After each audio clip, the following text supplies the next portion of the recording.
कीर्ती तवरती वाढत्या तेजे वाढत्या तेजे गातील उद्याची युगे पवाडे तुझे गातील उद्याची युगे पवाडे तुझे.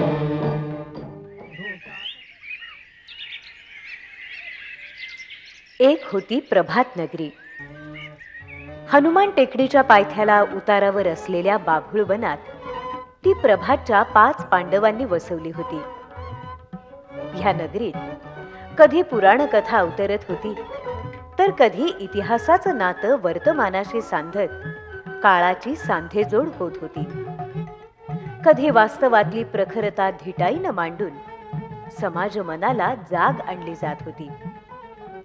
आणि हे सर्व घडत असताना कलात्मकता आणि तंत्रज्ञानानं सौंदर्याचा कळस गाठला होता. त्या निर्मितीनं महाराष्ट्राच्या चित्रपटसृष्टीत सुवर्ण इतिहास घडवला. होय, इथंच हा इतिहास घडला आणि घडेलही. इथल्या वातावरणात हा निर्मिती गंध अजूनही दरवळल्यासारखा जाणवतोय. व्ही शांताराम एके ठिकाणी लिहितात, प्रभातच्या मंगल समयी पूर्व दिशा तेजपुंज होऊ लागली आहे. समोर एक नवयुवती आपल्या हातातली तुतारी फुंकून सूर्याच्या आगमनाची ललकारी देत आहे. तिला पाहताना अजंठा वेरूळ मधलं एखादं शिल्पच आपल्या समोर सजीव झालं आहे. प्रभातची मंगलवेला ती हीच. आणि ह्या कल्पनेला मूर्तरूप मिळालं कसबी कला दिग्दर्शक एस फत्तेलाल यांच्या कुंचल्यातून. तुतारीच्या ललकारीनं इतिहास निर्माण केला. प्रभातचं हे गाजलेलं बॅनर 2 वेळा चित्रित करण्यात आलं. कंपनी कोल्हापूरला असताना मूकपटांसाठी गुलाबबाईंवर, तर अयोध्येचा राजा या चित्रानंतर थोडा बदल करून शांताबाई देशमुखांवर. पुण्याला येण्या अगोदर कोल्हापुरात मंगळवार पेठेत प्रभातच्या मुहूर्ताचा अगदी साधा समारंभ संपन्न झाला. सौ पार्वतीबाई दामले म्हणजेच प्रभात परिवाराच्या अक्कांनी मंगल कलश ठेवला. तेव्हा त्यांना कल्पनाही नसेल की या कलशाच्या पाण्यात गंगेच्या पाण्याचं पावित्र्य, शुचिता, मांगल्य आणि सामर्थ्य येईल म्हणून. तो दिवस होता 1 जून 1929. त्याआधी कोल्हापूरलाच महाराष्ट्र फिल्म कंपनीमध्ये या प्रभातच्या भागीदारांनी अपार कष्ट उचलले होते आणि उमेदवारी केली होती. प्रभात फिल्म कंपनीनं बोलपट निर्मितीसाठी मंगळवार पेठेतील गजबजलेल्या जागेपासून दूर शाहूपुरीतील श्रीमती तानीबाई कागलकरांची जागा भाड्यानं घेतली होती. बाबूराव पेंटरांच्या 5 शिष्योत्तमांनी मूकपटांची निर्मिती सुरू केली. बाबूरावांचे बंधू आनंदराव पेंटरांनी पेंटिंगची कला आपल्या शिष्यांना मुक्त हस्तानं दिली होती आणि ह्या शिष्यांनी त्या कलेचं सोनं करण्यास प्रारंभ केला होता. आणि सर्वांच्याच नजरा तेव्हापासून प्रभातकडे लागल्या. जे दृश्य साकार होत होतं ते भव्य होतं, उदात्त होतं, आश्चर्यवत होतं, अद्भुतही होतं. रेडिओ नावाचं यंत्र आलं होतं, पण त्यामुळं डोळ्यांना आल्हाद मिळत नव्हता. प्रभातच्या तुतारीनं नेमका हाच मुहूर्त गाठला आणि आपल्या कर्तृत्वाला आरंभ केला. 1933 साली सरदार नातूंकडून घेतलेल्या 12 एकर जागेवर स्टुडिओ उभारण्याचं काम सुरू झालं. प्रभात स्थापनेचं भागीपत्र कोल्हापूरचे सुप्रसिद्ध वकील श्रीयुत आपटे यांनी केलं होतं. या भागीपत्राच्या वचनांशी प्रामाणिक राहण्याची जबाबदारी प्रत्येक मालकानं उचलली. प्रभातचे मालक अपार उत्साहानं अपार कष्ट उचलत अविश्वास, आळस आणि असभ्यता ह्या शब्दांना हद्दपार करत आणि वैयक्तिक जीवनातल्या ऐशो आरामाला, चैनीला फाटा देत कार्यारंभाला सचोटीनं लागले. प्रभातचा स्टुडिओ तेव्हा आशिया खंडातला सर्वात मोठा स्टुडिओ गणला जात असे. एका बाजूला संचालकांची कार्यालय, सुसज्ज ग्रंथालय, दुसऱ्या बाजूला रसायनशाळा, छायाचित्रण विभाग, फिल्म प्रिंटिंग, संकलन इत्यादी खाती. धूळ नको म्हणून रसायनशाळा आणि संकलन खातं ही वातानुकूलित केली होती. कामकाजाच्या सुनियंत्रणासाठी पाचही मालकांनी आपापल्या कामाची विभागणी सोयीसाठी केली होती. दामले मामांनी कंपनीचा व्यवहार अतिशय चोख बघण्याची जबाबदारी उचलली. ध्वनिमुद्रण आणि विद्युतीकरणाच्या शास्त्रात RCAच्या इंजिनियरलाही तोंडात बोटं घालावी लागतील असं उपजत ज्ञान दामले मामांकडे होतं. पूर्णत्वाचा प्रचंड ध्यास असणारं अत्यंत साधं व्यक्तित्व. एखाद्या दक्ष गृहिणीप्रमाणे प्रभातच्या बांधकाम आणि यंत्रव्यवस्थेचा प्रपंच सांभाळण्यात सदैव मग्न. यंत्र हाताळत असतानाही मनातला चित्रकार सदैव जागृत असणारे दामले मामा. Mr. Damle, who was a sound recordist, in those days with primitive sound equipment, where probably songs had to be recorded and acted out and sung at the same time.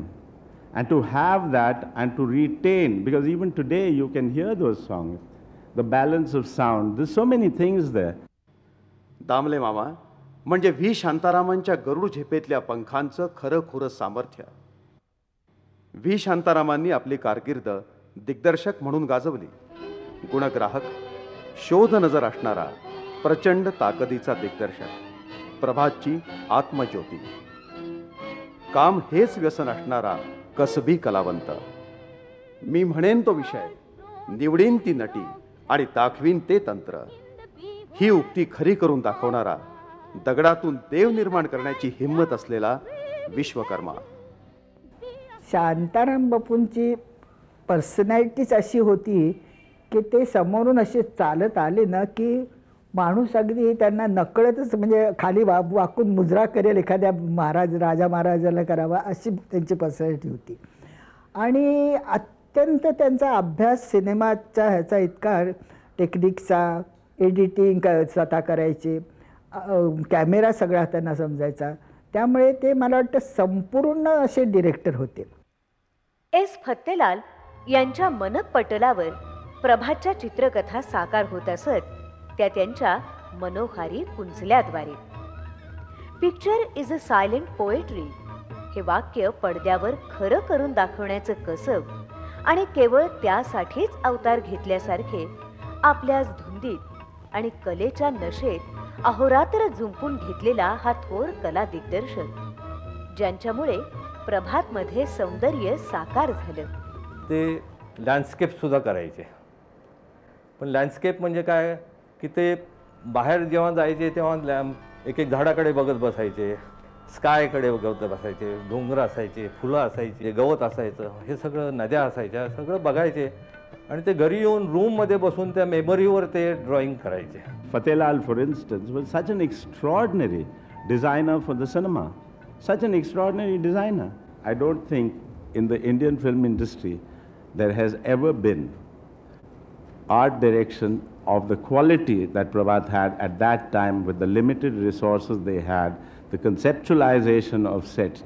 Because if you look at Aadmi today and you look at the chawls that were designed for that film, it's extraordinary. You look at films today, they all look like cardboard cutouts. And here was this work being done in late 1930s. प्रभातचे चौथे भागीदार केशवराव धायवर. नैसर्गिक ग्रहणशक्ती, परिश्रमशीलता व दिलदार वृत्ती म्हणजे केशवराव धायवर. छायाचित्रणात तरबेज, संस्थानिकी खाक्याचे, प्रभातची खानदानी शान म्हणजे केशवराव धायवर. सीतारामपंत कुलकर्णी हे प्रभातचे पाचवे भागीदार. दामले मामांच्या शब्दाखातर त्यांनी भांडवल उभारलं आणि त्या बहुमोल आर्थिक मदतीतून प्रभातची कारकीर्द सुरू झाली. प्रभातच्या वितरणाची जबाबदारी फेमस पिक्चर्सच्या बाबूराव पै यांनी घेतली होती. केशवराव धायवर कंपनी सोडून गेल्यावर बाबूराव पै प्रभातचे पाचवे भागीदार झाले. प्रभातचे 5 संस्थापक तर खरेच, पण प्रभातच्या कलाकृती म्हणजे दामले, फत्तेलाल आणि व्ही शांताराम यांच्या त्रिगुणात्मक कलाकृती म्हणजे प्रभात चित्र. ह्या तिघांना प्रभातशिवाय दुसरं जीवनच नव्हतं. चित्रनिर्मितीच्या प्रत्येक बाबतीमध्ये हे परिपूर्ण होते आणि त्यामुळं यांना कुठल्याही एक लेखकाशिवाय प्रारंभीला नंतर संगीत दिग्दर्शक आणि लेख याशिवाय गुणाची आवश्यकता कधी भासली नाही. चित्रपटांची निर्मिती ही एक सामूहिक कला आहे हे त्यांना माहीत होतं आणि म्हणूनच अनेक गुणी माणसं त्यांनी जमवली आणि कुटुंबातल्या कर्त्या व्यक्तीप्रमाणे त्यांचा सांभाळ केला.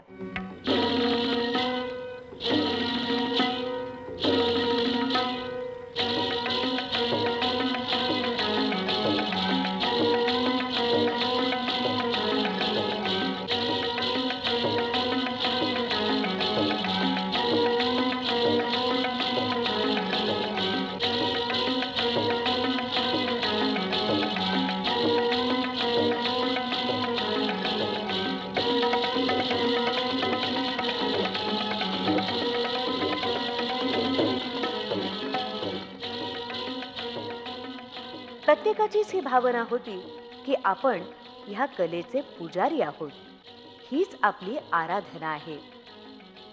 चित्रपट ही नुसती कला निर्मिती नाही तर तो एक उद्योगही झाला पाहिजे अशी धारणा असल्यानंच प्रभातचं व्यवस्थापन ही प्रभातची एक खास बाब होती. 1 नंबरचा स्टुडिओ आमचा सगळ्यात मोठा जो स्टेज आहे त्याला लगत सगळे डिपार्टमेंट्स होते आणि प्रत्येक डिपार्टमेंटला आतल्या बाजूनी दरवाजा. कॅमेरा कधी बाहेर आम्हाला दिसला नाही. शूटिंग जेव्हा आत असेल तेव्हा कॅमेरा आतल्या आतूनच स्पॉटवर जायचा. त्यावेळेला जे मुंबईत नव्हतं ते प्रभातमध्ये होतं ते म्हणजे प्रत्येक आर्टिस्टला त्याची मेकअप रूम, अटॅच बाथरूम आणि 24 तास गरम पाणी असायचं. हे कुठेही मला बघायला मिळालं नाही मुंबईत सुद्धा.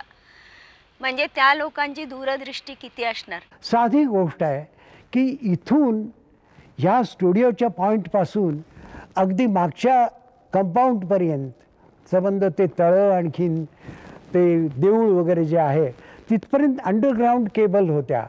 आता इतकं करून ठेवावं कारण मध्ये त्या वायर्स आलेल्या दिसतील किंवा अडचण होईल त्याच्यावरून ट्रॉली जावी लागेल उद्या, इतका पुढचा विचार ही मंडळी सगळी करत असत.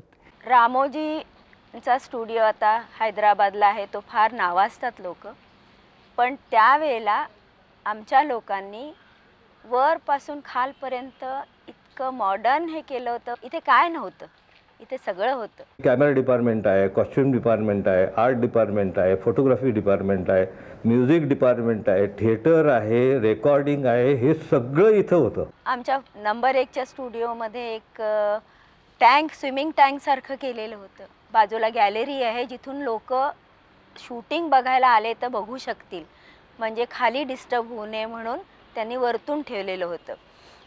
आणि कपडेपट केवढा मोठा होता, प्रत्येक पिक्चर्सचे कपडे सगळे जतन करून ठेवलेले होते आत्तापर्यंत जेव्हा स्टुडिओ गेला तेव्हापर्यंत. आणि दुसरं शांताराम बापूंचा स्वभाव इतका कडक होता, ऐकलेलं की शांताराम बापूंनी सगळ्यांना ताकीद देऊन ठेवलेली की आतली दरवाजाची कडी कुणी लावायची नाही. आणि ती एक धास्ती असायची की शांताराम बापू केव्हाही कुठल्याही डिपार्टमेंटला येतील याचा नेम नव्हता, म्हणून प्रत्येकजण रिलॅक्स नसायचाच दिवसभर. एक तर काय प्रभातमध्ये ही पद्धत होती की गेलं की जे आम्ही ऑफिसर्स लिहायचे होते त्यांना गेल्यावर तिथे सही करायला लागायची आणि आपण किती वाजता आलो त्याचा टाईम, तिथे टाईमकीपर पण असायचे आणि तो बरोबर टाईम लिहायला लागायचा. आणि 5 मिनटं किंवा 10 मिनटं उशीर झाला तर आमचा पगार कापला जायचा. प्रभातची शिस्त आणि व्यवस्थापन इतकं काटेकोर होतं की दुर्गाबाई खोटे, शांतापटे आणि शाहू मोडक यांनी असं म्हटले त्यावेळेला आम्हाला ती शिस्त थोडी जाचक पडायची, ती होती म्हणून प्रभात. तालमी असायच्या आम्हाला, म्हणजे जशा नाटकाच्या तालमी होत्या ना तशाच या तालमी असायच्या. 2-2 महिने आम्ही तालमी करायचो पिक्चरच्या. सगळं स्क्रिप्ट, स्क्रीन प्लेपासून सगळं तयार असायचं, गाणी तयार असायची, मग सेटवर जायची.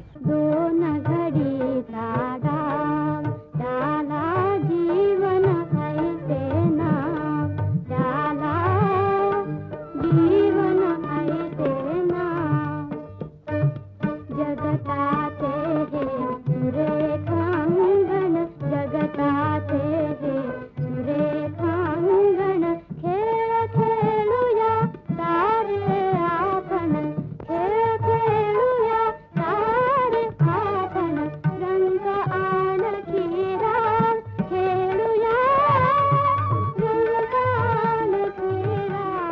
एका अर्थानं अभिनयाचं जणू काही स्कूल होतं.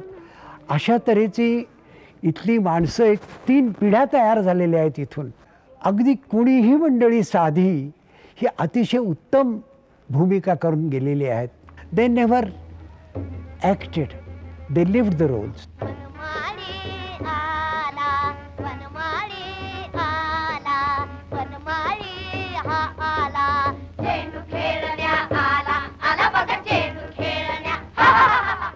एकोणीसशे 36 साली प्रभातने संत तुकाराम चित्रपट काढायचं नक्की केलं. तुकारामाच्या मुलाच्या शोधात दामलेवा, माझ्या वडिलांनी दामलेवानी मला विचारलं, अरे तू महाद्याची भूमिका करतोस का? खबरदार महाद्या, जीवन जीव हसवून काढील त्या पांड्याचं नाव घेतलं तर.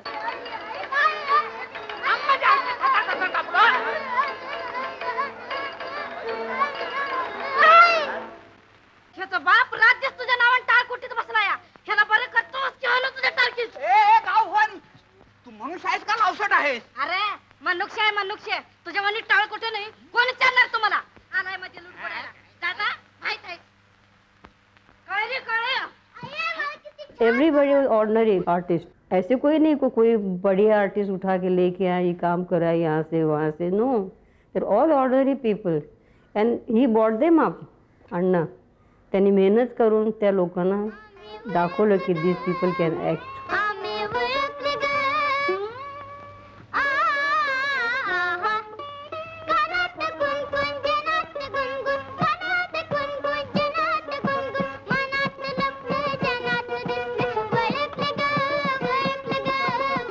चुकायचं नाहीच मुळे, कारण वर्षभर तुम्ही जर तुमची जर सुरू आहे रिहर्सल तर यू कांट फॉरगेट. सांगितलं ना, हॉटेलच्या मुलांना पण डायलॉग आठवण असायची तिथं. तुकारामाच्या म्हणजे पहिल्या प्रथम आमच्या नाटकासारख्या तालमी होत असत. संवाद पाठ करून घ्यायचे, त्यानंतर ॲक्टिंग कसं करायचं हे सगळं व्यवस्थित व्हायचं. त्यामुळे रिटेक कधी व्हायचाच नाही. फटकल घालून काय बसली या? आटप नव्हता. मला वेळाचं लई कंटाळा आलाय. म्हशीचं काम तरी किती करायचं तुझ्या? दुधाच्या थांब तरी तिथे होतं. अरे आणले कानू, माझ्या माहेरासनी जी मस मिळाली म्हणून तुम्ही दिवस बघतायसा. आता कुठं 10-5 वर्षात ती आटली या म्हणून तुमची जीभ चुरचुरायला लागली. होय माझी बाई ती लई पाय गुन्हाची. दूध नाही तर नाही पण शांत तरी देते या. आई दूध दिलं असतं तर आम्ही प्यालो तरी असतो. पण शांत काय खायचं आहे. चल चल. शांताराम बापूंनी मला एका रूममध्ये पहिल्यांदा नेऊन काम कसं करायचं ते मला दाखवलं. कारण मी लहान होते, माझं त्यावेळेला काही ते 12-1 वर्षाचं वय असेल. तर त्याने अशा पद्धतीने मला काम शिकवलं की बाहुली तुझी असली आणि तुला दिली तर तुला आनंद कसा होईल. मग ती बाहुली कदाचित कुणी तोडून मोडून टाकली तर तुला वाईट वाटेल, मग तू रडशील कशी. ते असं एक एक एक एक त्यांनी पद्धती दाखवल्या की तुला राग आला, वाईट वाटलं, हसायचं असलं तर कसं कसं काम करायचं. मग हळूहळू शिकवता शिकवता ते मला तालमीला मोठ्या ह्याच्यामध्ये घेऊन गेले सगळ्या लोकांच्या समोर. प्रभातमध्ये एक तर आम्हाला नाचायला शिकवलं, गुरुदत्त यायचं शिकवायला. मग घोड्यावर बसायला शिकवलं, नंतर पोहायला शिकवलं, उर्दू शिकवलं, बोलायला लिहायला. पंडित मुखराम शर्मा ते शिकवायचे आम्हाला. आणि मग पुढे केशवराव भोळे गाण्याची प्रॅक्टिस. ते सांगते ना, आमच्याकडे टाईम नसायचं टू गेट की कंटाळा वाणं झालं आहे स्टुडिओमध्ये, because we are kept so busy you know. इथे आता गल्लोगल्ली ॲक्टिंग स्कूल झाल्या आहेत. तर त्यावेळेला प्रभातच्या नुसत्या तालीम हॉलमध्ये बसलं तरी तुम्हाला ॲक्टिंगच्या बारकाया सगळ्या समजत असेल. ते इतकंच नव्हे तर तिथे म्हणजे कॅमेरा अँगल्स, तुमचा चेहरा कुठला तुमचा अँगल चेहऱ्याचा चांगला आहे, तो कसा चेहरा ठेवावा एवढं सुद्धा आम्हाला सांगितलं जाईल. आम्हाला गाण्याला पाठवायचे आणि गाणी म्हणून द्यायचे. हरिजन गिरस्तान हिंदू मुसलमान, हरिजन गिरस्तान हिंदू मुसलमान, सबका एक निशान, सबका एक निशान, सबका एक निशान, हम एक हैं, हम एक हैं. पुढच्या माझ्या ट्रेनिंगसाठी नॅशनल स्कूल ऑफ ड्रामाला जेव्हा मी निवड झाली तेव्हा अलकाजीच्या हाताखाली काम करताना मला जराही जड गेलं नाही, कारण हेच सगळं ट्रेनिंग तिथं सांगितलेलं होतं. ताई, कुंकू लावताना नेहमी तुम्ही असं का करता? छे काय नाही ग. खरंच ताई, कुंकू कशासाठी लावायचं असतं हो? शांताबाई जेव्हा त्यांनी जेव्हा सत्याग्रह केला होता तर आमची फार इच्छा होती त्यांना बघायची. Because I was a great fan of that lady. Great lady means fantastic artist. त्यांचं पिक्चर आताच बघितलं ना, आय वॉज टेलिंग यू ना, माझ्या अंगावर अजून काटे उभे राहतात. कसं या म्हातारीच्या गळ्यात बांधून मला खड्ड्यात ढकललीस. आता गळ्यात आपण प्राण घे माझा. म्हणजे तूही सुटलास आणि मी सुटले. हे गाढवे, सुट्टीवर आहेस का तू? ते दारात पाहिलंस का कोण उभा आहे ते? त्यांच्याकडे पाहून तरी लाज धट, मनाची नाही तर जनाची. वा बाजूला, मला लाजीच्या गोष्टी सांगता. तुमच्या मुलीला म्हातारीच्या गळ्यात बांधली असती तर तुम्ही बसला असता का गप्प? म्हणे लाज तर लाज. जितके आर्टिस्ट त्यांनी प्रभात ते आणलेले आहेत artist, afterward they become so well non. आधी गुड गीते गाती कशाला तू गुंग गाला मी गौरवाला. पण त्या वेळेला प्रभातमध्ये एक एक पिक्चर पूर्ण व्हायला जवळजवळ वर्ष लागायचं. त्यामुळे माझी जवळजवळ 2 वर्ष नुसती बसून झाली. आणि नंतर मग ज्ञानेश्वरच्या रिहर्सल सुरू झाल्या.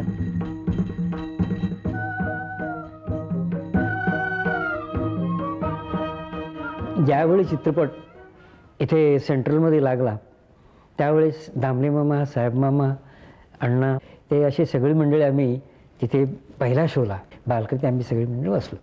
तुडुंब भरलो. नंतर आम्ही चित्रपट संपल्यानंतर आम्ही जायला निघालो दुपारी शोला, पण इतकी गर्दी की नाईलाज म्हणून आम्हाला दुसऱ्या शोला पण थांबावं लागलं. नमोजी आद्या वेद प्रतिपाद्या जय जय स्वसंवेद्या आत्मरूपा. शांताराम बापूंनी मला त्या मुली किती ती अजाण आणि ही होती, भोळी होती.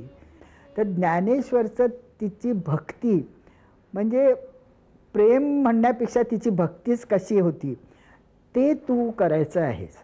आणि मग ते तू कसं करशील?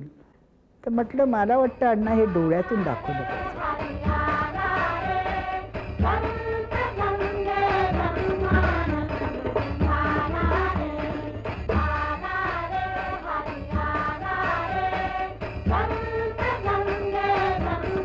प्रभातची गाडी घरात दाराशी यायचं एखाद्या आर्टिस्टच्या म्हणजे खरं चमत्कारच होता.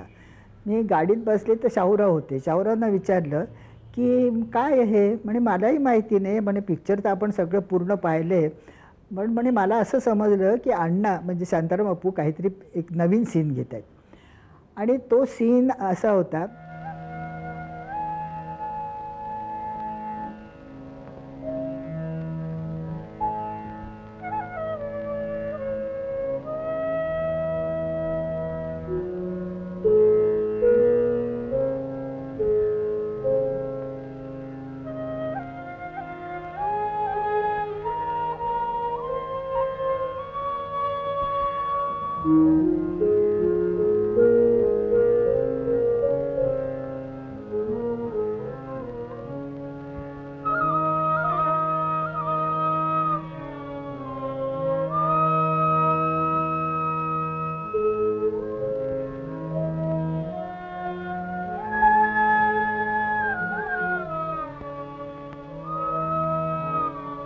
हा सबंध सीन अगदी असा मूक होता आणि त्या पिक्चरचा तो हायलाईट ठरला.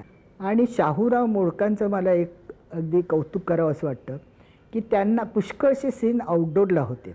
ज्ञानेश्वरचं ते काम करत होते आणि ते आउटडोरला त्यावेळेला रिफ्लेक्टर्स इतके, त्यावेळची फिल्म इतकी फास्ट नव्हती तर त्यामुळे खूप स्ट्रॉंग रिफ्लेक्टर्स टाकायचे आणि मग ते आर्टिस्टचे डोळे मिटायचे.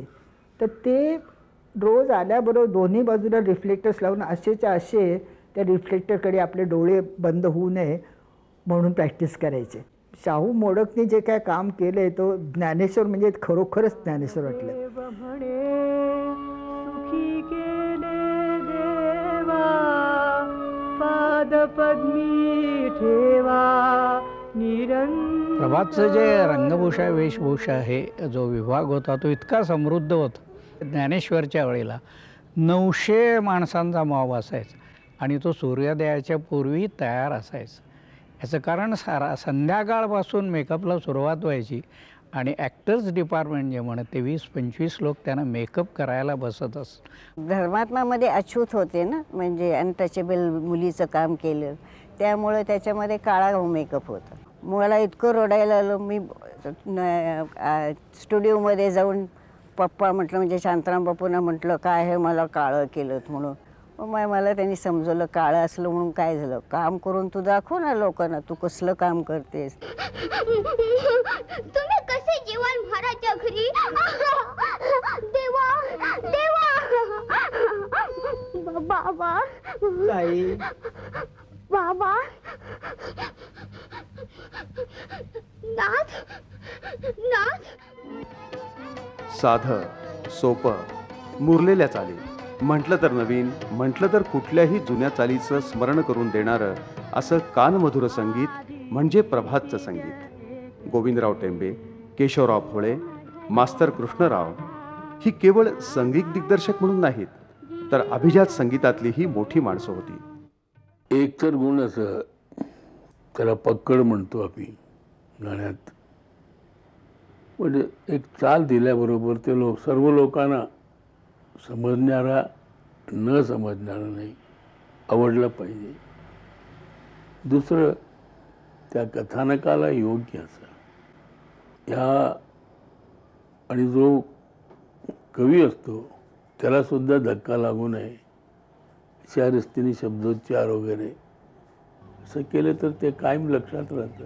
आदि बीज एकले,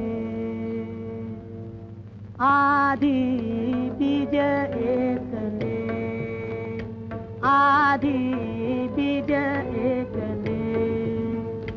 की प्रभातची गाणी म्हटलं की पहिल्यांदा आठवतात ते शांताराम आठवले. संत तुकाराम या चित्रपटातली गाण्यांनी शांताराम आठवले हे सर्वांना प्रिय झाले. आदि बीज एकले हा जो शांताराम आठवलेने अभंग लिहिला होता, त्या अभंगाने मोठमोठ्या लोकांना, विशेषतः संत साहित्यातल्या अभ्यासकांना फार मोठ्या संभ्रमावस्थेत टाकलं. आणि नची केळकरांसारख्या माणसाने सुद्धा दिलखुलासपणे सांगितलं की मला तर वाटलं होतं की हा संत तुकारामाचाच अभंग आहे. आदि बीज एकले, शंकरा गिरिजावरा, दुरित दुर्दैवी परमेश्वरा, दुरित तारी दुरी परमेश्वरा, शिव शंकरा गिरिजावरा. महादेवा भैरवा विश्वनाथा वंदना महादेवा. पदासवणी येता तव पदासवणी येता, पुरविशी आसना मागता, पुरविशी आसना मागता.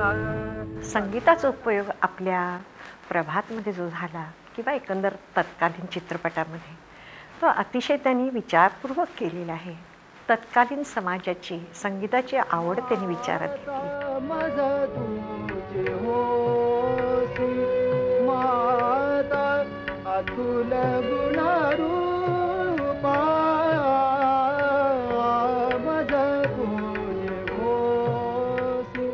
शास्त्रीय संगीताची बैठक तर ठेवली, पण ललित संगीताच्यामुळे चित्रपट संगीत कसं वेगळं होत गेलं आणि चित्रपटाचे विषय जसे बदलत गेले तसं संगीतही बदलत गेलं.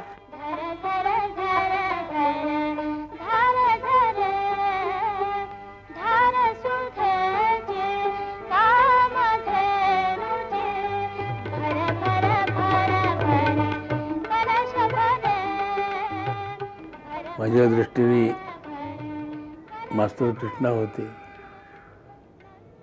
त्यांनी इतके छान सुंदर चाली दिल्या आहेत की चटकन लोकांच्या ध्यानात यावं असं. नाचत नाचत जावो जावो चला गोकुळेला.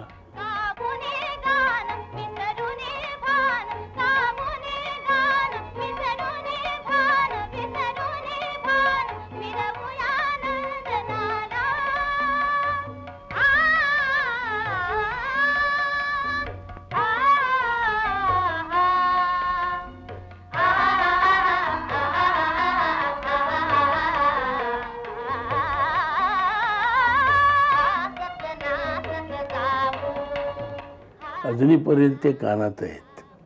अशा शास्त्रोक्त संगीताला धरून लोकांना आवडतील अशा सुंदर चाली त्यांनी केल्या. मन सुद्धा तुझं गोष्ट आहे पृथ्वी मोलाची, तू चाल पुढं तुला रगड्या भीती कशाची, परवा भिकुनाची, झेंडा भल्या कामात जो घेऊन निघाला, झेंडा भल्या कामात जो घेऊन निघाला, काट कुट वाट मनी बोत तिथेला, काट कुट वाट मनी बोत तिथेला, रगत निगल तरी बी हसल शाबास त्याची, तू चाल पुढं तुला रगड्या भीती कशाची, परवा भिकुनाची. ज्या पार्श्वसंगीताच्या निमित्ताने चित्रपट आणि संगीताचा एकत्र येणं झालं, त्या पार्श्वसंगीतालाच फाटा देण्याची एक अलौकिक कल्पना कुंकूमध्ये राबवली गेली.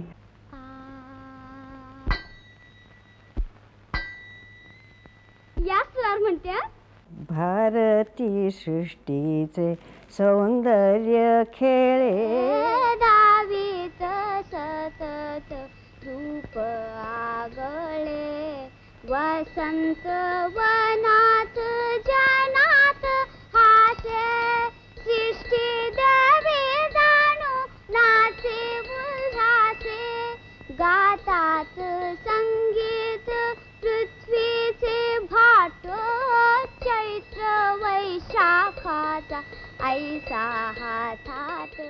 कुंकूमध्ये जी इंग्लिश कविता शांताबाई नाईकेनी म्हटलेली आहे, त्याच्यासाठी खास त्यांनी ताजमहाल मुंबईच्या हॉटेलमधला पाश्चात्य संगीतकार आणले, त्याच्याबरोबर बाईंनी मेहनत केली आणि त्यांचं गाणं ध्वनिमुद्रित झालं.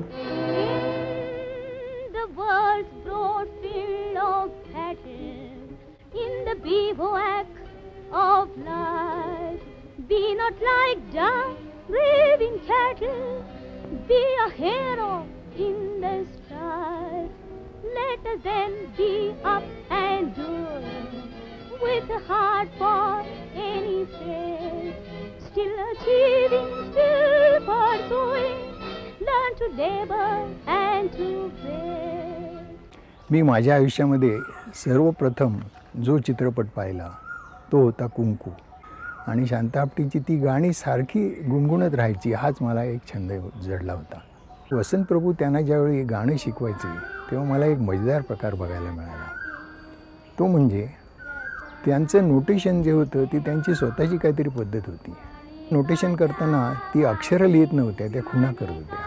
त्या खुणा कशा होत्या तर त्या अशा एक सूर्य काढायच्या, आणि तो सूर्य काढल्यानंतर इथं षड्ज सा, मग इथे रे, इथे ग, इथे म, इकडे प, ध, नी आणि सा, अशी तिने आपल्याच कल्पनेनेच अशी ती ठिकाणं सगळी ठरवली होती.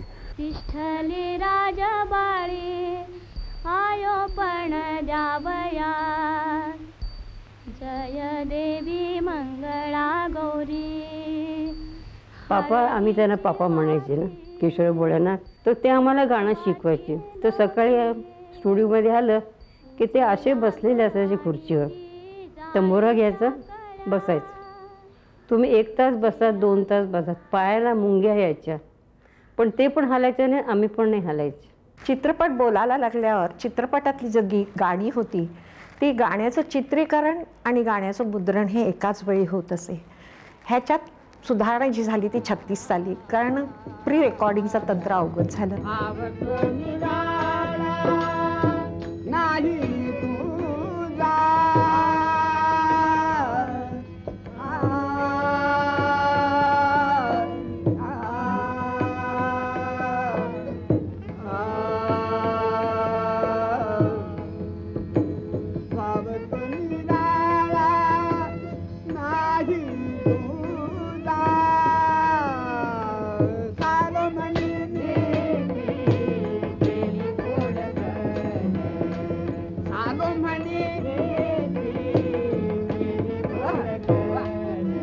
रेकॉर्डिंगची पद्धत हीच की शब्द स्पष्ट म्हटले पाहिजेत आणि भावपूर्ण गाणं झालं पाहिजे.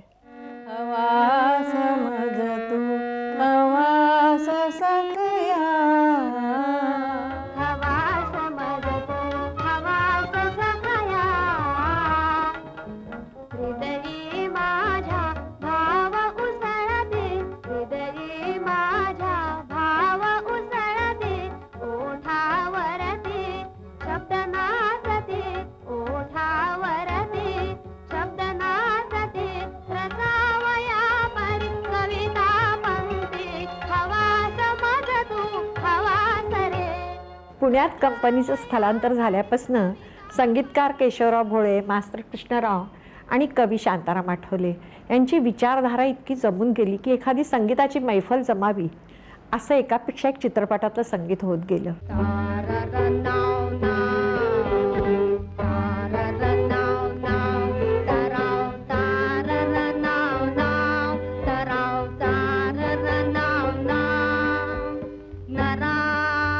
रामू एक कप चहा आण. माणूस मधल्या संगीताबद्दल शांताराम बापू म्हणाले होते, कृष्णराव, हे संगीत म्हणजे तुमचं खरं स्मारक. बघ उडून चालली रात बघ उडून चालली रात खोलो आजी खोलो नोयोन दुआर लिपट इसका लुत्फ प्यार में है भगवान पर्याता में खाईल आजे कारण कशाला बा मोती वाले हो कशाला उद्याची भात कशाला उद्याची भात. म्युझिक रूममध्ये सगळ्या प्रकारची वाद्य आहेत, पण ऑर्गन वाजवायला त्यावेळेला इंदिराबाई म्हणून एक बाई होत्या, त्या वाजवायच्या.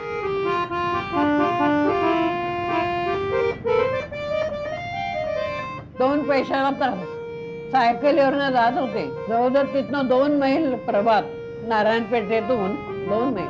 घमळली सारी सृष्टी नाचत डोलत कण कण उजळीत हातत हातवीत कण कण उजळीत हातत हातवीत सरीची नगारा.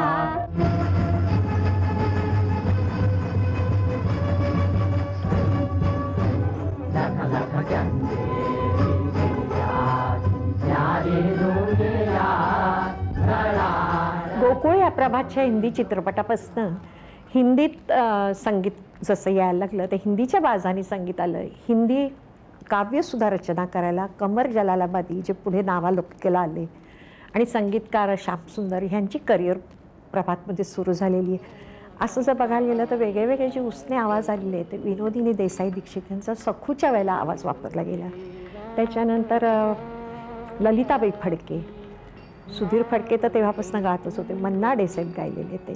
ज्या ठिकाणी माझ्या खऱ्या अर्थाने माझा संगीत दिग्दर्शक म्हणून जन्म झाला ती वास्तू खरे माझं जन्मस्थान. प्रभात ही फिल्म कंपनी नव्हती, हा स्टुडिओ नव्हता, हे मंदिर होतं, हे देऊळ होतं. आणि देवळामध्ये जसं मंगल वातावरण असतं, पवित्र वातावरण असतं, अशाच तऱ्हेचं वातावरण या प्रभात नावाच्या मंदिरामध्ये होतं. चित्रपटांसाठी संवाद लेखनाची जबाबदारी उचलली प्रामुख्यानं शिवरामपंत वाशीकरांनी.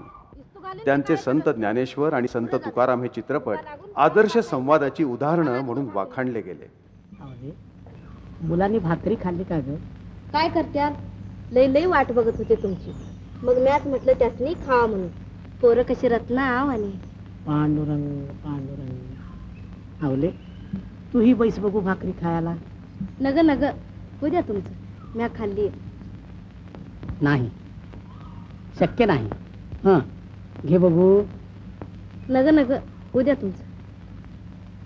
नग नग जी घे ग घे ग. चला काय नाही पाहिजे, मी का नवीन नवरी आहे तोंडात घास घालाय. अगं अगं लोक बघतात की.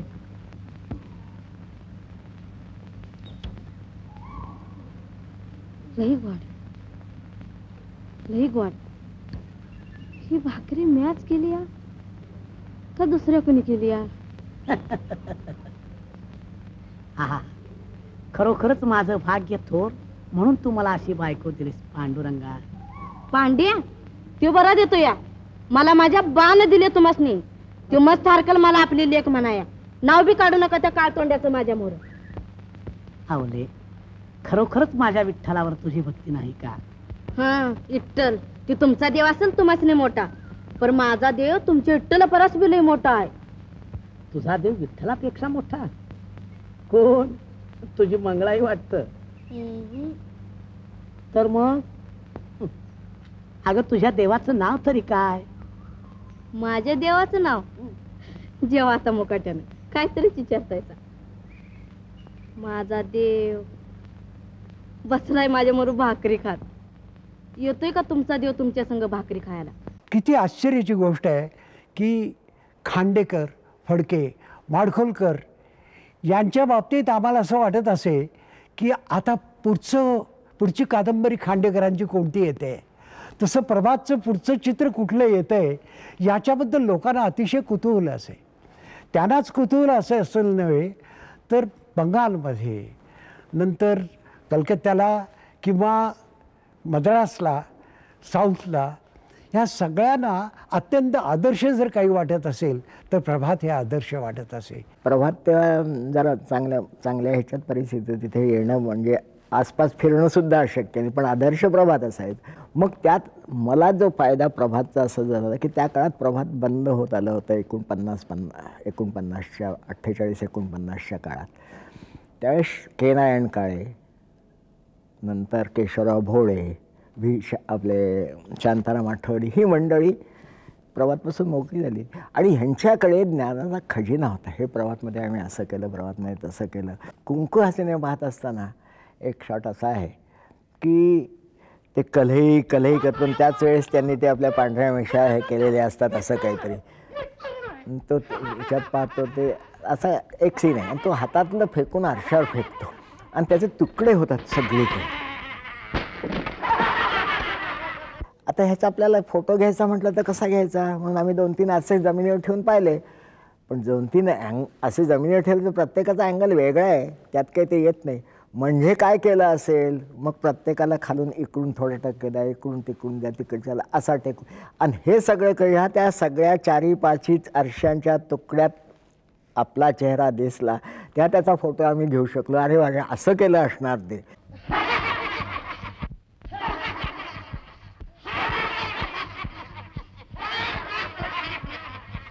प्रत्येक शॉट हा कसा घेतला गेला असेल, त्याकरता काय काय केलेलं असेल हे शिकण्यासारखं प्रत्येक ह्याच्यात असायचं.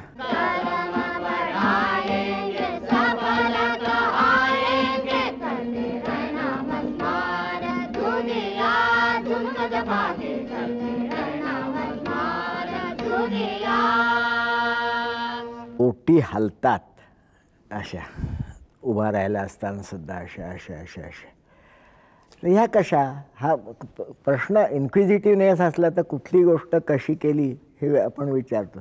आम्ही नंतर जेव्हा प्रभातच्या लोकांशी संबंध आला म्हटलं ते कसं काय केलं हो, सगळ्या त्या बोटी अशा हलताना दिसतात, ते कुठे समुद्रात तर घेतलेले नाहीत सगळ्या, कारण बॅकग्राऊंड तेच आहे, बॅकग्राऊंड स्काय आणि समुद्राच्या पाण्याची अशी. तर त्यांनी सांगितलं असं केलं की कॅमेराच हा असा, त्याचा स्टँड आता जो आपला 4 खुरावर ठेवतो, तो 4 खुरावर न ठेवता अशा ह्याच्यावर 4 खूर होते, म्हणजे तो कॅमेरा ठेवला की त्याची लेव्हल सारखी अशी हालत असायची.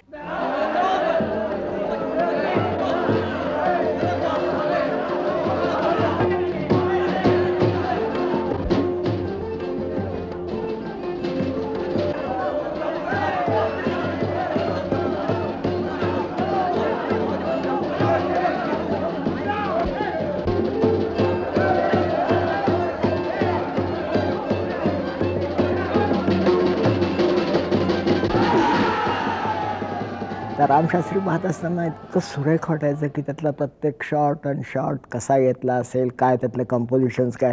बरं, हे वेडेकर नंतर मोकळे झालेले होते, म्हणजे तेही बोलणारे खूप, हे कुणी आपलं ज्ञान रिझर्व आपल्यापुरतं ठेवायचं अशातले नव्हते. त्यामुळे ही सगळी मंडळी सांगायची तो शॉट कसा घेतला. ते मला विचारू नका, ते पांडुरंगांना मी असं सांगितलं. म्हणजे कॅमेरामनने काय करायचं असतं ॲडिशन हे त्यात कळायला लागले. सुमर सिंग, हा पहा हुकूम आणलाय. बाहेर सगळे गणपती उत्सवात दंग आहे. आता हुकमाप्रमाणे अंमलबजावणी झाली पाहिजे. जय, मैं सौगंध खाता हूँ कि जैसा आपने कहा है बिल्कुल वैसा ही होगा. सुमेर सिंग, अगदी तुकडे तुकडे झाले पाहिजे. नारायणाला पकडतात आणि नारायण काका काका मला वाचवा म्हणून ओढत असतो आणि त्याला ते गार्दी ओढून नेतात. अगला श्रीमंतासने थोडा सारखा खबरदार तुला. आता याला वाचत असेल तर मला मारा. माझ्यावर तलवार चालवा. तुमचा हुकूम दिला, आता माघार घेता. अचानक राज्य जाईल, सगळ्यांची डोकी मारली जातील. माझा ऐका, टाका तलवार.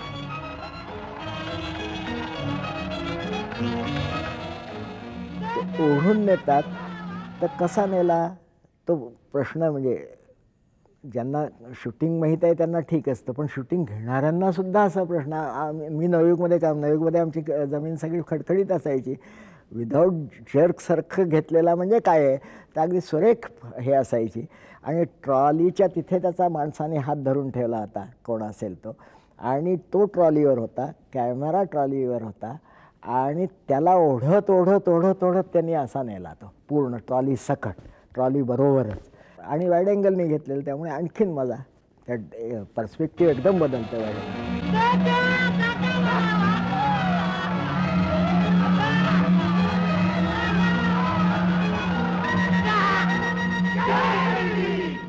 तर हे कंपोजिशन असतं, हे कुणी अरेंज करायचं असतं, कसं करायचं असतं, कॅमेरामनचं कॉन्ट्रीब्युशन काय असतं. पेशव्यांच्या दौलतीचा न्यायाधीश हा रामशास्त्री भरपूर पुरावा असल्याशिवाय कधीही आरोप करणार नाही. शिंदे, भोसले, मराठी राज्यातील मानकऱ्यांनो, हा पहा पुरावा. रामशास्त्री येतो की देहांत एवढंच प्रायश्चित्य आहे हे म्हटल्यानंतर सगळे तलवारी घेऊन उठतात. त्यांनी त्या अशा अरेंज केल्या की त्या सगळ्या फोरग्राऊंडला अशा तलवारी. खबरदार सुमेर सिंग, सुमेर सिंग मागे फिर. न्यायाची इज्जत राखण्यासाठी शिंद्यांच्या तलवारी रामशास्त्र्यांचंच रक्षण करतील. शाबास शिंदे. गादीच्या इज्जतीसाठी बाहेर निघालेल्या तुम्हा वीरांच्या तलवारी बेइज्जत करणाऱ्याच्या रक्ताचा घोट घेतल्याशिवाय म्यान होत नाहीत. तर प्रभातमधल्या आर्ट डायरेक्शन काय, फोटोग्राफी काय, साऊंड रेकॉर्डिंगचं सुद्धा मला आठवत आहे की ते आम्ही किती दिवस ते अगदी ते भजन ती माणूसमध्ये होतं, मला वाटतं माणूसमध्ये होतं ते, ती भजन म्हणत असते आणि त्याच वेळेस ते दुसरीकडे मागून एक भजन ऐकू येत असतं.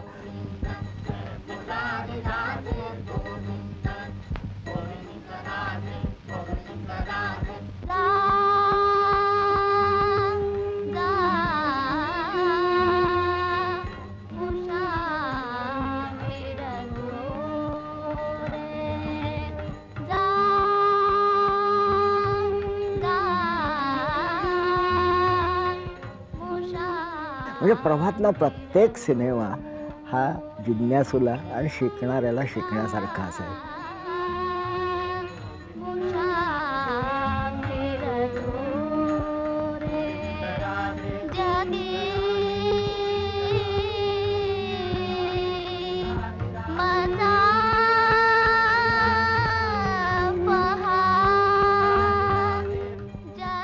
प्रभात चित्र गाजली आणि लोकांच्या मनावर कोरली गेली ती त्यांच्या शांताराम टचमुळे. शांताराम बापूंच्या परिश्रमामुळे प्रभातचा कॅमेराही बोलू लागला होता असं निसंशयपणे म्हणावंसं वाटतं.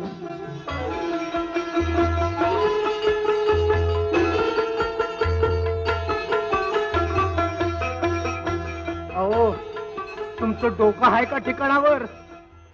माझाच राजा घेतलात की. या बुधबळांची हीच गंमत आहे. टोपलीत पडून असतात तेव्हा मारे एकमेकांच्या गळ्यात गळे घालून पडतात. निवडता सुद्धा येत नाहीत, पण पटावर उतरली की हार्डवेरी बनून जातात. अशी तुटून पडतात की जशी लढाई चालली.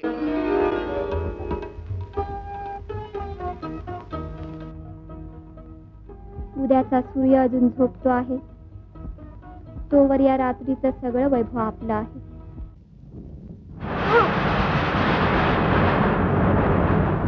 काय झालं? बघ, ते बघ आमच्या मैत्रीचं फेक.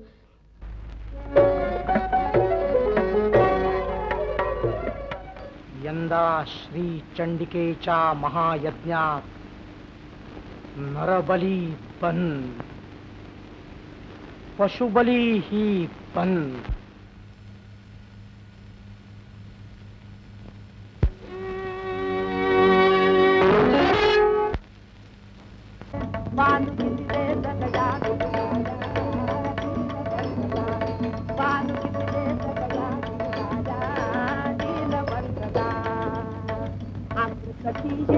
ओळले कृष्ण रूपडे देखियले, अमृतची हे ओळले कृष्ण रूपडे देखियले, विश्व अवघे तिच्यात गुरले ध्यान सावळे, पान कितीले गदया गुणाया नीलमंडला, पान कितीले गदया गुणाया नीलमंडला, पान कितीले गदया गुणाया नीलमंडला.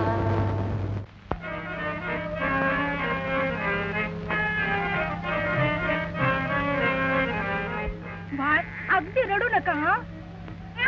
दुसऱ्या रात्री पाहू लागेल.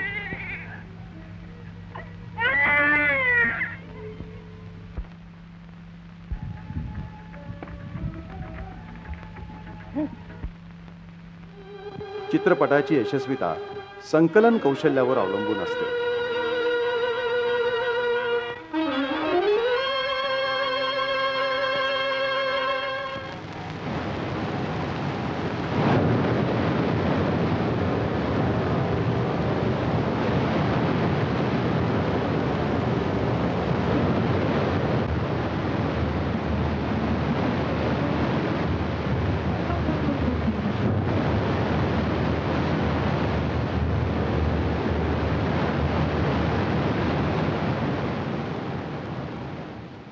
एक नंबरच्या स्टुडिओच्या उजव्या अंगाला एक वेटोळा जिना होता.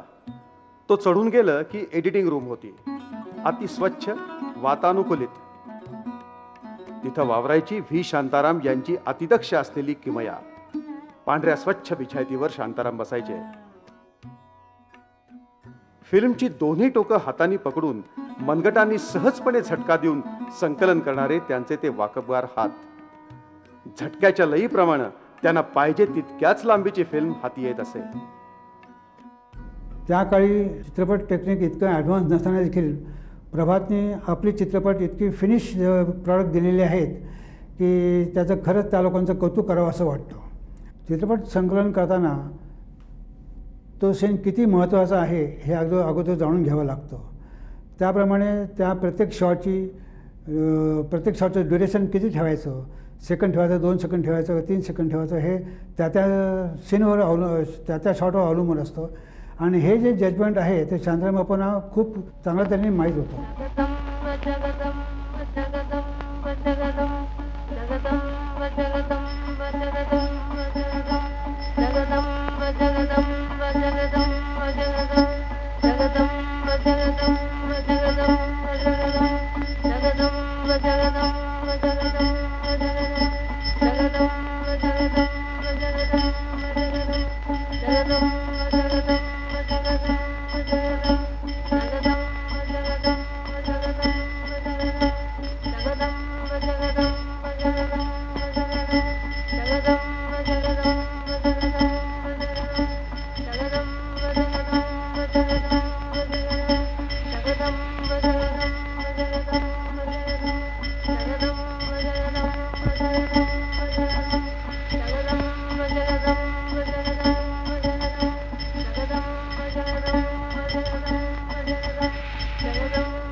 पहिल्यांदा स्पेशल इफेक्ट्स असतात आणि ते प्रभातनी मुद्दाम त्याकरता त्याचा एक्सपर्ट कॅमेरामन आणून इथे लॅबोरेटरी लागते त्यांना स्पेशल. त्यावेळेला एक ग्रस्त होते प्रल्हाद दत्त, हु वॉज स्पेशल इफेक्टमध्ये एकदम एक्सपर्ट होते.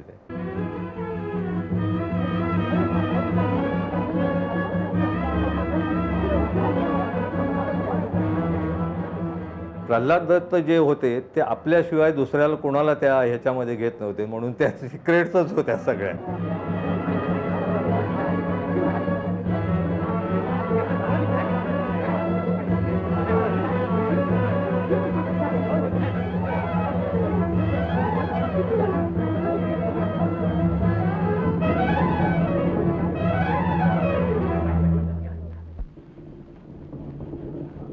मिनिएचर्स ही तयार करायची आणि ती हायस्पीडनी एक्सप्लोर करायची. दळवी म्हणून होते, दळवी म्हणून कदम म्हणून एक आर्टिस्ट होते. ॲक्सिडेंट दाखवले, ट्रेनचा ॲक्सिडेंट एका पिक्चरला दाखवलेला होता. धरणफुटीचे हे सगळे हायस्पीड कॅमेऱ्याने घेतलेले आहेत. त्यावेळेस ते हा फुटला म्हणजे तो दगड असा जरी येणं तर तेवढ्याच वेळात येणार, इथून एवढा वेळ, पण त्या हायस्पीडमध्ये बरोबर तो असा आलेला दिसतो.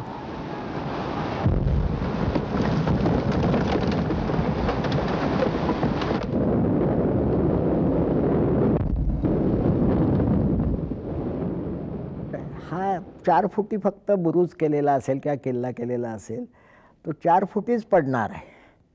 50 फुटीचा बिरोज पडताना त्याला जे काही 4 सेकंद लागत असतील त्या 4 सेकंदात 16 फ्रेम्स किंवा 24 फ्रेम्स म्हटलं तर 6×24 होईल, जे काय होईल सेकंद, तेवढे सेकंद भरून काढण्याकरता तुम्हाला 2 फुटी मिनारा येण्याकरता हायस्पीडने घ्यायला पाहिजे. म्हणजे सेकंदाला 24 फ्रेमच्या ऐवजी 100 फ्रेम्स सेकंदाला जातील, तेव्हा हे डिस्टन्स रिअल होईल.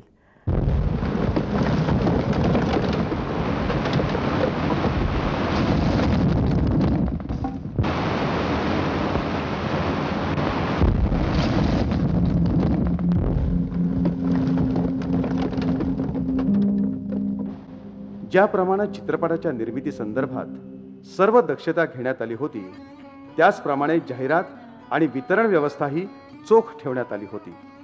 अनेक क्लुप्त्या जाहिरात विभागात अंमलात आणल्या जात. प्रभातचं जाहिरात वितरण बाबूराव पै यांच्या दक्षतेखाली काम करत असे. प्रभातला हॅट्स ऑफ का म्हणायचं तर प्रत्येक शाखेत हे होतं.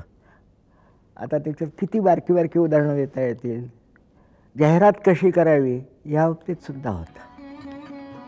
प्रभातची एक वितरण संस्था असावी म्हणून अखिल भारतीय वितरण संस्थेची एक महत्त्वाकांक्षी योजनाही आखण्यात आली होती. अनेक चांगल्या चित्रकारांकडून कंपनीची बुकलेट्स तयार केली जात, ज्या चित्रपटातील गाणी आणि संवाद लेखन असे. संत एकनाथांच्या जीवनावरचा धर्मात्मा चित्रपट होता. त्यात बालगंधर्वांनी भूमिका केली होती आणि प्रथमच ते रजतपटावर येत, तेही पुरुष वेशात.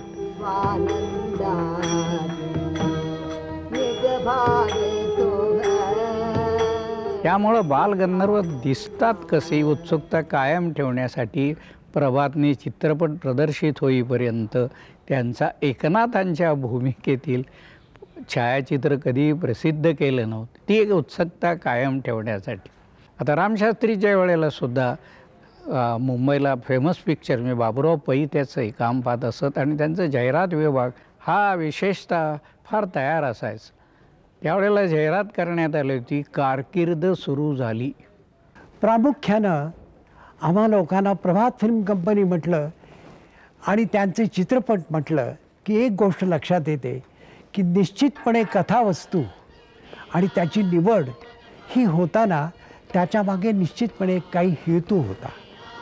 असं नव्हतं की एक करमणूक म्हणून किंवा एक पैसे मिळवण्याचा व्यवसाय करायचा असं मुळीच नव्हतं. आणि म्हणून जे जे चित्रपट झाले त्याचे जर आशय बघितला, त्याचे विषय बघितले तर स्वातंत्र्यपूर्व काळामध्ये मग पौराणिक असो, ऐतिहासिक असो विषय, सामाजिक समस्या असो, त्यामध्ये निश्चितपणे अन्यायाविरुद्ध संघर्ष हा कणा असायचा गोष्टीचा. त्यांच्याकडे काही नाही, मी चाले, मलाच मारा, जिवानीची मारा पाहिजे तर. तुला कोडगीला मारून काय करायचं? तुला आता या घरातच ठेवायची सोय नाही. अशीच अशी चालते हो, निघतेच की नाही का उडून काढू? हा, आपला अधिकार नाही तो. देव ब्राह्मणासमक्ष आई बापांनी मला यांच्या पदरात टाकली आहे. कुणीही कितीही आकाश पाताळ एक केलं तरी मी त्यांचा आसरा सोडणार नाही. आता मला घराबाहेर घालवण्याचा तुम्हाला काही अधिकार नाही. स्वातंत्र्यानंतर आपला समाज, आपला देश आणि त्यामधल्या ज्या सामाजिक समस्या होत्या त्या सामाजिक समस्येमध्ये कुंकूसारखं चित्रपट आठवतं. मला मारणार तुम्ही? हो बाहेर. मार डाला महाराष्ट्राच्या ग्रेटा गार्बो, मार डालाय, मार डालाय, मार डाला रे. पंड्या काय चालवलंयस रे? काही लाज लज्जा? मी लाजू का बुवा? मी काय म्हातारपणी लग्न करून असली कारण त्या तोंडावर खामोश प्लीज. चांडाळा तुझा गाढवपणा अगदी कळसाला पोचला. ओ फादर, हाऊ ड्रॅमॅटिक. काय ग्रिपिंग सिच्युएशन आहे. तुम्ही असे चवताळलेले उभे आहात, मी असा हिरो सारखा, आणि इकडं ही रंगीली छबिली हिरोईन मार डालाय, मार डाला, मार डाला, मार डाला, मेलो मेलो मेलो.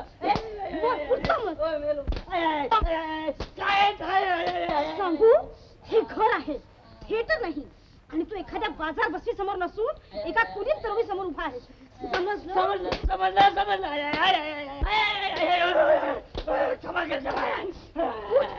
पाया पड, माझ्या नाही, आपल्या पित्याच्या, ज्यांचा तू अपमान केलाय त्यांच्या.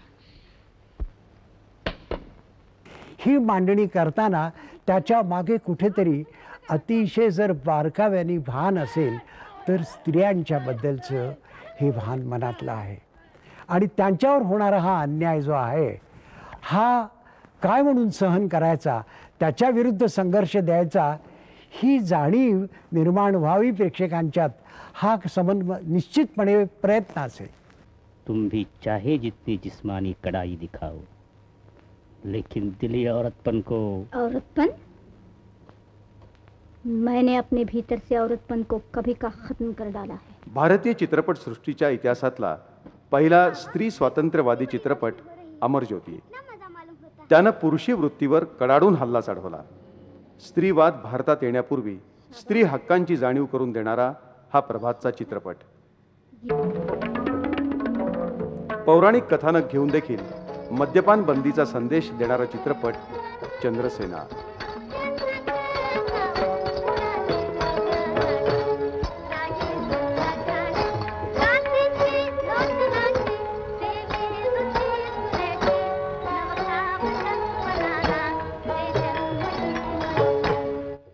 देवदासच्या विचारसरणीला शह म्हणून माणूसची निर्मिती झाली.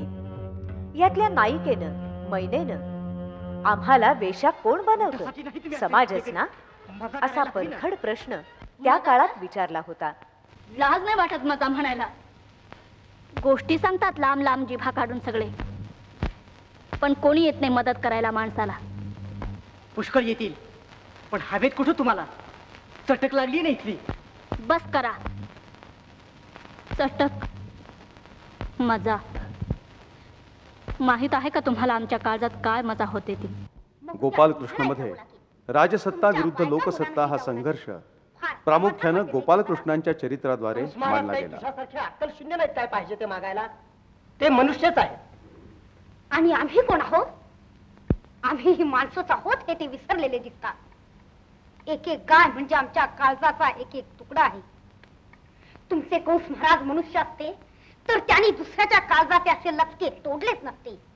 आणि शर्मेची गोष्ट ही की तुमच्यासारखा हाडाचा गवळी या गोष्टी खाली मान घालून मुकाट्यानं ऐकतो आणि त्या थोर तोंडाने इकडं सांगायला येतो.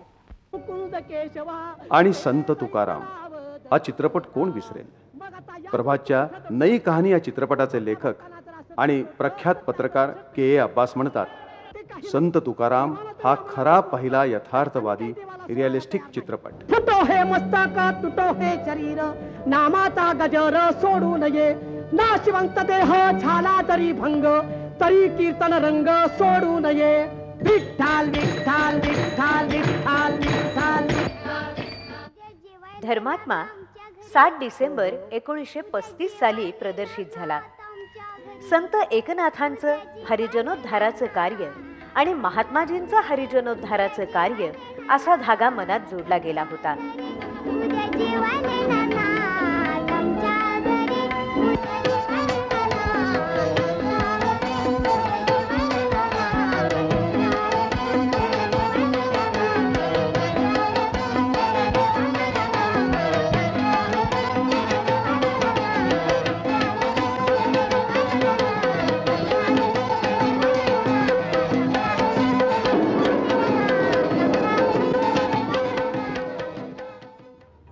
प्रभातनं काही महत्त्वाच्या घटना आणि विषयांवर माहितीपट काढले होते.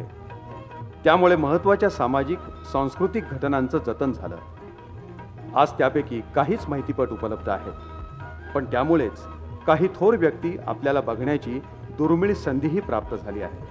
आश्रम व इतर संस्थांना जे स्वरूप आलेलं आहे त्याला माझ्या सहकार्यांचे श्रम कारण झालेले आहेत. मी त्यांचा प्रतिनिधी म्हणून माझं नाव प्रामुख्याने पुढे आलेलं आहे एवढंच. मी तरी आजचा दिवस आश्रमरूपी मोठ्या कुटुंबाचा वाढदिवस आहे असं समजतो. आश्रमात्वा माझे प्रणाम यावे.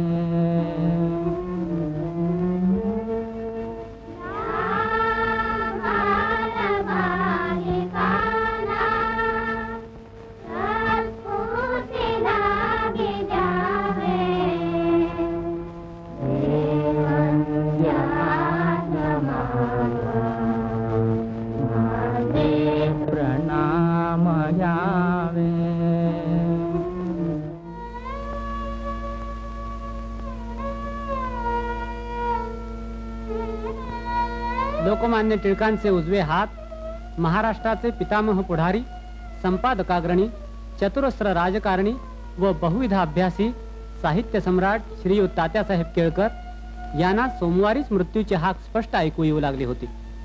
त्या हाकेला ओ देण्यासाठी त्या सच्चरित्र व स्थितप्रज्ञ महाभागाने ही कविता नव्हे हे मृत्यूचे स्तोत्र गायले.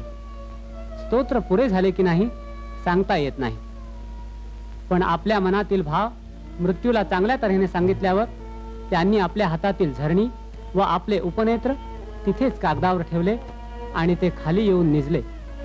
तीच त्यांची महानिद्रा ठरली.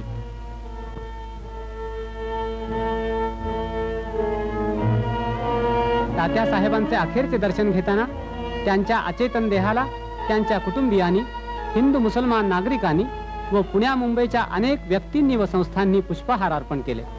आम्ही जातो आमच्या गावा, आमचा राम राम जावा, राम राम जावा, आमचा राम राम जावा.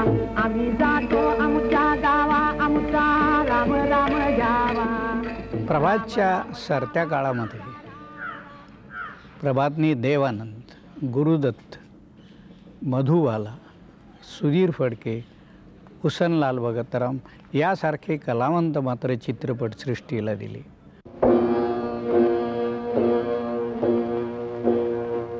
प्रभातनं असा कळस गाठलेला असतानाच शेजारीतल्या धरणफुटी बरोबरच मालकांच्या आपापसातल्या स्नेहाचे बंध फुटू लागले.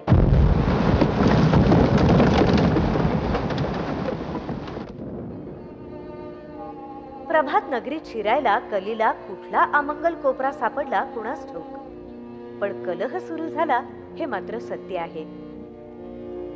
एक निश्चितपणे जिद्दीने पुन्हा यश मिळवण्याकरता चित्रपट होत असे, परंतु यश जे आहे ते पचवणं फार अवघड आहे. आणि कुठेतरी आपण मराठी माणसं म्हणूनच नव्हे तर कुठल्याही माणसांच्या मध्ये शेवटी केव्हा तरी असं होतं की हे जे सगळं श्रेय आहे हे श्रेय कुणाचं आहे, प्रत्येकाला वाटतं हे आपलं आहे. अशा तऱ्हेचा कुठेतरी विचार डोकावणं हे होऊ नये. आणि केव्हा तरी हे होतं दुर्दैवानी, आणि मग त्या संस्था तशा स्वरूपात राहत नाहीत. आता पुष्कळ गोष्टी अशा होतात. त्या बालगंधर्व एवढे प्रसिद्ध होते पण त्यांची कंपनी सुद्धा मोडली. मोडायला वेळ लागत नाही पण जुळवायला वेळ लागतो. 21 एप्रिल 1942ला व्ही शांताराम यांनी प्रभात सोडणं हा प्रभातला बसलेला पहिला हादरा होता. 1 जून 1945ला प्रभातचं लिमिटेड कंपनीत रूपांतर झालं आणि दुर्दैवानं 5 जुलै 1945ला दामले मामांचं अकाली निधन झालं. हा हादरा प्रचंड होता. 11 जानेवारी 1957ला मुंबईच्या अत्तरवाले केळकरांनी प्रभात लिक्विडेटर्सकडून ताब्यात घेतली. के. नारायण काळे लिहितात, प्रभात फिल्म कंपनीचा अस्त ही महाराष्ट्राच्या कला जीवनातली एक शोकांतिका आहे. इतकंच नाही तर ती एक ग्रीक शोकांतिका आहे.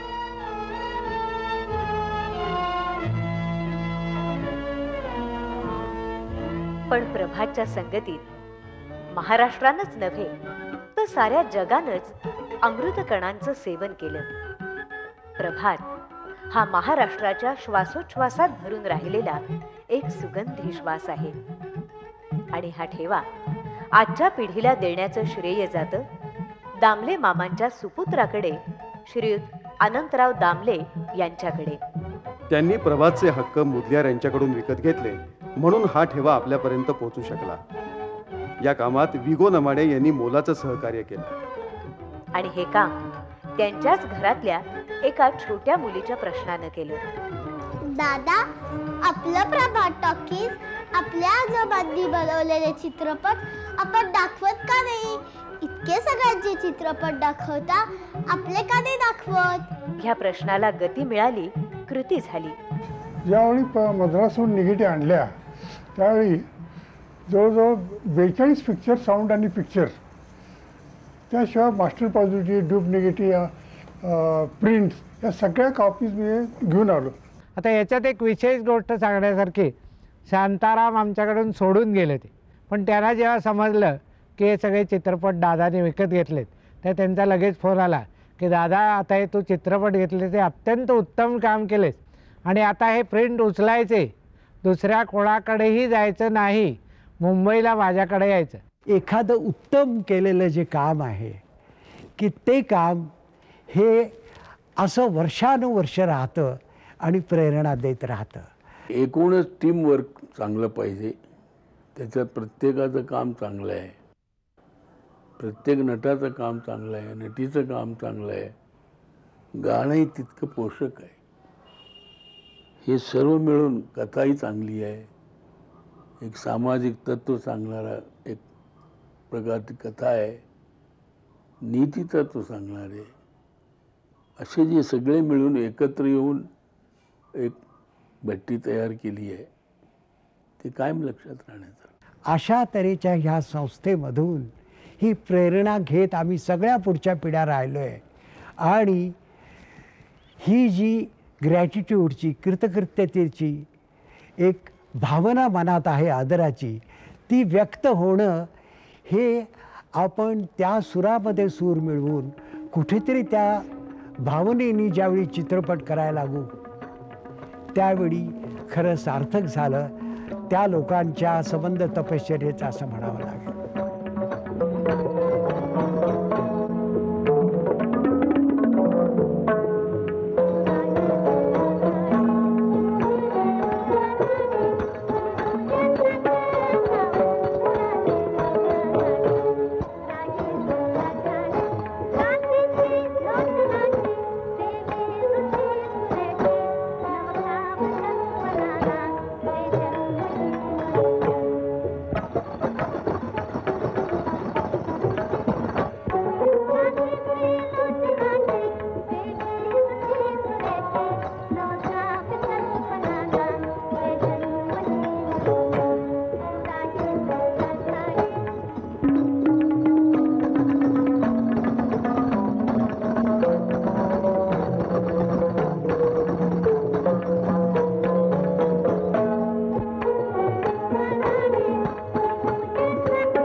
असं काम पुन्हा होईल का? का नाही? जिथे रक्ताचं पाणी करून हे काम उभं राहिलं, ह्या लोकांनी इथे ऍक्टिंग स्कूल सुरू व्हावं असं स्वप्न जिथे बघितलं तिथंच आज फिल्म इन्स्टिट्यूट उभी आहे. आता दिवा त्यांच्या हाती दिला आहे. आणि तो निश्चितच तेजस्वीपणे उजळत राहील. कारण कारज की ज्योत सदा ही जरे, कारज की ज्योत सदा ही जरे, एक जन जाए दूजा आए, फिर भी ज्योत बरे, फिर भी ज्योत